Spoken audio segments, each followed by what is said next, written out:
Hello दोस्तों, नमस्कार। आपका फिर से स्वागत है हमारे चैनल में। मैं आ चुका हूं तमाम छोटी खबरों को लेकर के, जो कि झारखंड तरफ से आ रही थी। तो बताते हैं कि मैट्रिक इंटर का रजिस्ट्रेशन शुरू हो चुका है। 2 दिसंबर तक फॉर्म भरने की आखिरी तारीख है। लेट फाइन के साथ 7 दिसंबर तक फॉर्म भरे जा सकते हैं। बता दें कि झारखंड एकेडमिक काउंसिल ने जारी किया नोटिफिकेशन के माध्यम से बता सकते हैं कि मैट्रिक और इंटर की परीक्षा के लिए रजिस्ट्रेशन की प्रक्रिया शुरू हो गई है। लेट फाइन के साथ रजिस्ट्रेशन फॉर्म 7 दिसंबर तक भरा जाएगा। यह रजिस्ट्रेशन सत्र 2020 और 22 के लिए होगा। झारखंड एकेडमिक काउंसिल जैक की तरफ से इस संबंध में नोटिफिकेशन जारी कर दिया गया है। इसमें करीबन 7 लाख बच्चों के शामिल होने की उम्मीद जताई जा रही है।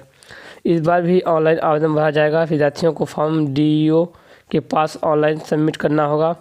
बिना लेट फाइन के विद्यार्थी इसे 2 दिसंबर तक डीईओ ऑफिस में सबमिट कर सकते हैं। 3 दिसंबर तक डीईओ को सभी फॉर्म को सबमिट कर देना होगा। बिना किसी लेट फाइन के 7 दिसंबर तक चालान जमा किया जा सकता है, जबकि लेट फाइन के साथ 11 दिसंबर तक चालान के माध्यम से फीस का भुगतान किया जा सकता है। मतलब कि सेमेस्टर के बाद ही विद्यार्थी को बोर्ड परीक्षा के लिए रजिस्ट्रेशन संख्या मिलेगी, जिसके आधार पर ही 10वीं और 12वीं की बोर्ड की परीक्षा के लिए वे आवेदन कर सकेंगे। जैसा सचिव ने बताया कि 9वीं और 11वीं की वार्षिक परीक्षा के लिए भी परीक्षा फॉर्म एक साथ भरा जाएगा। 12वीं के टॉपरों को 3 व 10वीं के टॉपर को 1 लाख रुपए मिलेंगे। झारखंड के मैट्रिक और इंटरमीडिएट के टॉपरों को 1 लाख रुपए से 3 लाख रुपए का पुरस्कार दिया जाएगा। साथ ही राज्य के 119 स्कूलों को मुख्यमंत्री स्वच्छता पुरस्कार भी दिया जाएगा। इसके लिए स्कूली शिक्षा एवं साक्षरता विभाग की ओर से सम्मान समारोह का आयोजन किया जाएगा। उस समारोह में मुख्यमंत्री हेमंत सोरेन, झारखंड एकेडमिक काउंसिल यानी जैक के सीबीएसई और आईसीएसटी बोर्ड के वर्ष 2020 की 10वीं और 12वीं की परीक्षा में राज्य स्तर पर पहला, दूसरा और तीसरा स्थान पर हासिल करने वाले विद्यार्थी को प्रोत्साहित राशि देकर सम्मानित करके उक्त समारोह में तीनों बोर्ड से 10वीं और 12वीं की परीक्षाएं राज्य स्तर पर टॉप करने वाले को 49 विद्यार्थियों को मुख्यमंत्री के हाथों सम्मान मिलेगा। मैट्रिक में पहला स्थान पाने वाले विद्यार्थी को 1 लाख, दूसरा स्थान पाने वाले को 75,000 और तीसरा स्थान पाने वाले को 50,000 रुपये देने की प्रोत्साहन राशि दी जाएगी। तो वहीं बता दें कि रांची रेड मंडल के स्टेशन मास्टरों ने दिया धरना प्रदर्शन। All India station master association के आह्वान पर रांची मंडल में कार्यरत स्टेशन मास्टरों ने बुधवार को डीआरएम कार्यालय के समीप धरना दिया। धरना के दिन 11 से 1 बजे तक चला। एसोसिएशन की मांगों में रात्रि ड्यूटी भत्ता, सीलिंग वापस लेने, निजीकरण बंद करने, फ्रंटलाइन रेलवे कर्मी का भी 50 लाख का बीमा करने, स्टेशन मास्टर को 500 ग्रेड पर 5400 ग्रेड पे एमपीसी देने सहित अन्य मांगे शामिल हैं। धरना में प्रिंसिपल अध्यक्ष कुमार ए कुजूर, मंडल अध्यक्ष एमएल तिर्की, मंडल सचिव आर.के. मंगल, मंडल सहायक सचिव भी मौजूद रहे। तो ये बता दें कि रांची से प्रयागराज के लिए ऐसी बस सेवा शुरू हो चुकी है। रांची से प्रयागराज इलाहाबाद के लिए ऐसी वातानुकूलित बस सेवा शुरू हुई है। बुधवार को बिरसा मुंडा खादगड़ा बस स्टैंड से 3 के 2:30 बजे ओम ट्रेवल्स की एक बस रवाना हुई। बस को रांची बस ओनर्स एसोसिएशन के अध्यक्ष कृष्णा मोहन सिंह ने रवाना किया है और इस दौरान खरदड़ा ओपी सिंह, भीम सिंह व बस संचालक सहित अन्य लोग भी मौजूद थे। तो ये बता दें कि मतदान केंद्रों में 28 और 29 नवंबर व 5-6 दिसंबर को विशेष कैंप लगने की बात सामने आ रही है। जिले के सभी मतदान केंद्रों में 28, 29 नवंबर तथा 5 और 6 दिसंबर को विशेष कैंप का आयोजन किया जाएगा। विशेष कैंप के दौरान जिले के सभी बूथों पर बीएलओ उपस्थित रहेंगे। डीसी छवि रंजन ने इस संबंध में सभी निर्वाचन संबंधित निबंधन पदाधिकारी एवं सभी सहायक निर्वाचन निबंधन पदाधिकारी को आवश्यक सूचना दी है कि मतदाता सूची में दर्ज करा सकते हैं अपना नाम। जिनका नाम मतदाता सूची में नाम नहीं है वो जाकर अपना नाम दर्ज करा सकते हैं। बूथों पर बीएलओ से सभी तरह के पत्र के साथ मौजूद रहेंगे।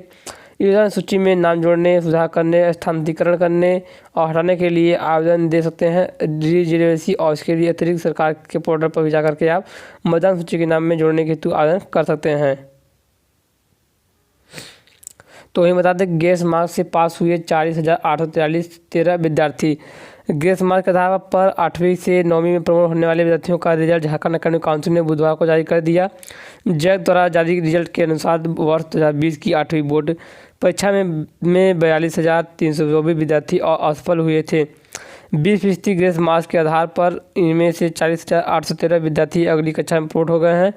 1,511 विद्यार्थी 20% तक ग्रेस मार्क्स देने के बाद भी 33% अंक प्राप्त नहीं कर सके। यह विद्यार्थी अगली कक्षा में प्रमोट नहीं हो सके। कक्षा 8 की बोर्ड परीक्षा में असफल विद्यार्थियों के लिए विशेष परीक्षा लेने का प्रावधान है। जय द्वारा इसके लिए आवेदन भी जमा दिया गया था, परंतु कोविड-19 के कारण 8वीं बोर्ड की विशेष परीक्षा नहीं ली जा सकी। इस संबंध में जैक ने सरकार के विद्यार्थियों को ग्रेस मार्क्स देकर अगली कक्षा में प्रमोट करने का प्रस्ताव था। सरकार की सहमति के बाद जैक द्वारा रिजल्ट जारी कर दिया गया है। बता दें कि 40,813 विद्यार्थियों का हो चुका है। आप 2 दिसंबर तक जमा कर सकते हैं अपने परीक्षा फॉर्म को और अपने नियमावली को 9वीं बोर्ड में शामिल कर सकते हैं।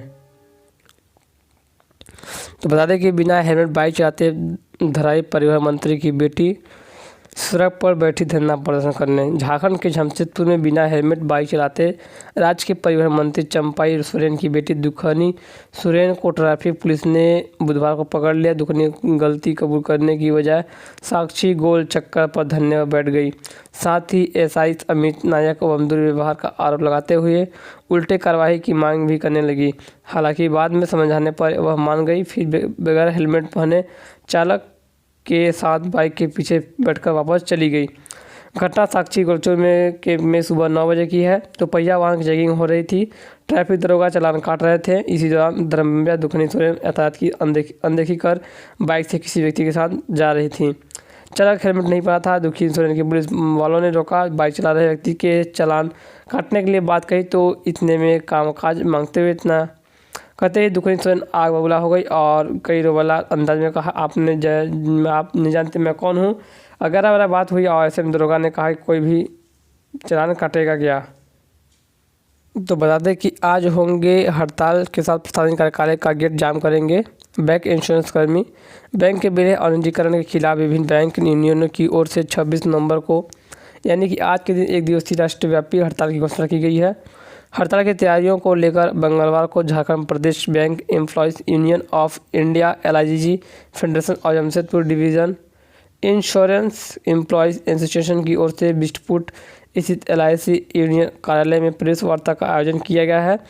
प्रेस वार्ता के दौरान बताया गया है कि इस हड़ताल को देश की 10 ट्रेड यूनियनों और विभिन्न स्वतंत्र ट्रेड यूनियनों की ओर से समर्थन दिया गया है। हड़ताल के तहत 25 नवंबर को बिस्टपुर स्थित LIC जीवन प्रकाश भवन के समक्ष व शाम में सेंट्रल बैंक ऑफ इंडिया के समक्ष प्रदर्शन किया जाएगा। वहीं 26 नवंबर को पेन ड्राउन स्ट्राइक करते हुए सभी प्रशासनिक कार्यालयों के समक्ष गेट जाम और प्रदर्शन किया जाएगा।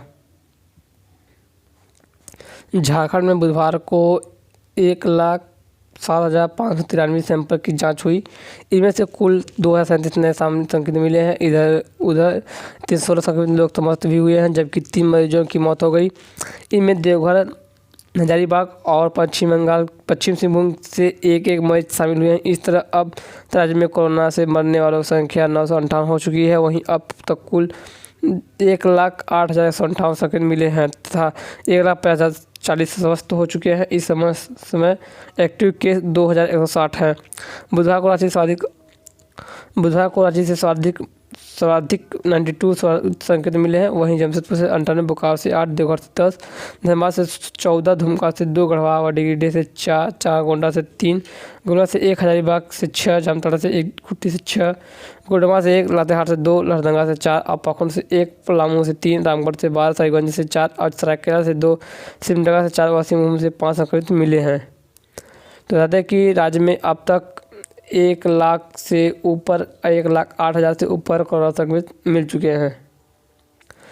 दोस्तों, ये थी कुछ आज की ताज़ा खबर जो कि झारखंड से आई थी। हमें उम्मीद है कि ऐसे खबर पाने के लिए हमारे चैनल को सब्सक्राइब जरूर कीजिएगा, क्योंकि मैं रोजाना ही आप सबके लिए झारखंड से तमाम खबरों को लेकर के आते रहता हूँ। फिर मिलते हैं नए खबर, तब तक के लिए जय हिंद।